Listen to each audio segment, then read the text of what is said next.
are here with a new episode of Saturday Morning Retrospective. We did one episode of this before on Mad Balls, but we've changed the format slightly to make way for my co-host, the enigmatic Gordy. You. Yep. Gordy, I'd like to state that this episode, first off, is in honor of a cereal of some sort. How about Quisp? Well, see, okay, I'm thinking when I say cereal of note, I'm talking about of note. There's not a single person that's going to watch this video and think, yeah, Quisp was the cereal that I ate when I was a kid. Well, you might be right there, but Quisp was bomb. Let's think about a cereal of note, because every episode going forward is going to be quote-unquote brought to you by a dead or undead cereal. So I'm going to start this off, if you don't mind, with the most coveted cereal of all time, and that is s'mores. Oh, s'mores. Not the s'mores from now that's with a Z that doesn't taste very good. I'm talking s'mores, well, you could see there in the video. So, you know, pour a glass of milk out for s'mores. Because, you know, what you did on Saturday mornings when you were a kid is you ate a bowl of cereal and you sat in front of your TV. And what did you do in front of that TV? Well, you watched cartoons. You watched cartoons. And so that's what the series is all about, is we're looking back at cartoons and toy lines from the past that should, you know, kind of really made impacts, not only in our lives, but in pop culture. So this episode, what's this episode about, Corey? This episode is about a coveted series. Very near and dear to me, very near and dear to you, and many of our listeners, no doubt. And that series is X-Men. The animated series. Yeah, man, this is a good one. Let's go over a couple of things. So this series came out on October 31st of 1992. That was the first episode of the series. When you first saw this, what was your first thoughts? Because obviously we were X-Men fans from when we were kids. We read the comics. And then, you know, Batman animated series, which I think was before this, really kind of took hold of our tiny little brains and never let go. And then, boom, X-Men on the scene. Well, it kind of blew me away for a number of reasons. First off, like you said, I was a huge fan. My brother had the comics. He had the old comics from the 80s and the comics from the 90s that kind of coincided, you know, with a lot of the story picks that we see in the cartoon. You could say it was loosely based on the 90s comics. So, sure. But yeah, there was an ongoing series, and that's the one that I have. Okay, cool. When X-Men launched, there's something that I want to talk about that I think is really unique that you didn't see a lot in children's cartoons then, and you certainly don't see it now, is a lot of the more mature and adult themes that took place right off the bat with the first episode. Real like underlying themes of even like social abuse and segregation and things like that, and even child abuse in a sense. Like I remember like Jubilee being like a very like black outcast with her family and stuff, and right from the get-go in the very first episode. And I always, those types of issues like resonated with me as a kid, because I was like, oh man, you know, it really hit home, because like if you didn't have a lot of friends at school, you always kind of felt like, I am the mutant in real life. So I thought those were really interesting things, because as the series went on, they tackled more and more issues that coincided with real life things. So like we're with mutants and the mutant gene inside of them, it also coincided with like almost kind of like an AIDS epidemic type of thing that we had in the late 80s and stuff, with disease and stuff. And it was really interesting adult themes that were tied into a children's show to kind of educate us on real world problems. Yeah, it was really interesting. It definitely hit home with prejudice and a lot of social issues. Yeah, prejudice. That's a really good one.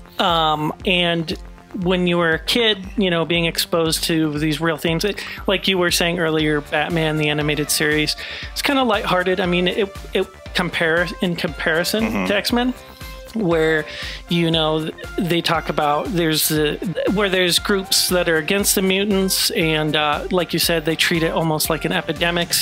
The show showed two perspectives: the perspective of the mutants and their struggle, and then, you know, the perspective of the public and how scared they were of this emerging which is presence. And that's really cool because that taught kids back then about like the undertones of how like racism in America worked and stuff back in the like 50s and 60s even. But not just that, the animation of the show I thought was really good, and it really kind of settled in my first and the only way that I hear Wolverine in my head was from the animated series in 1990. Oh wow, that's interesting. 1992. Yeah, totally. I totally agree with the Wolverine voice. I think I had heard him in previous like Spidey and Friends or the voice actor. No, a different Wolverine previous to it. And he was oh shit! It was hello mate. Would you like a piece of fruit? Oh, you don't? Want a piece of fruit? And he's like, oh, you fruit on the Barbie. I don't know much about Australians, but I assume they put fruit on Barbies. Yeah, probably. Yeah. And not only Saturday Morning Retrospective is about for the cartoons, but the toy line was so influential to our lives as kids. Oh, yeah.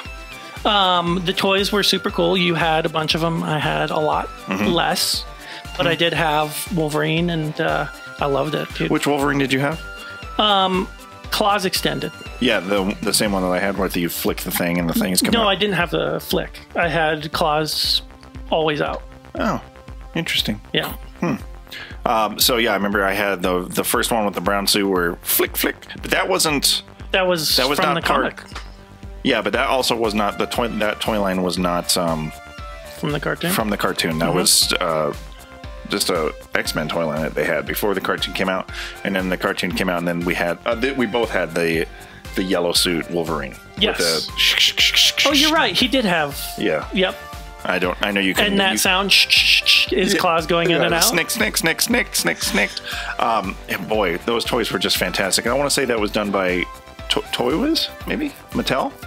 I'm gonna say Mattel, but I could be wrong. That's okay. We can be wrong here. Yeah.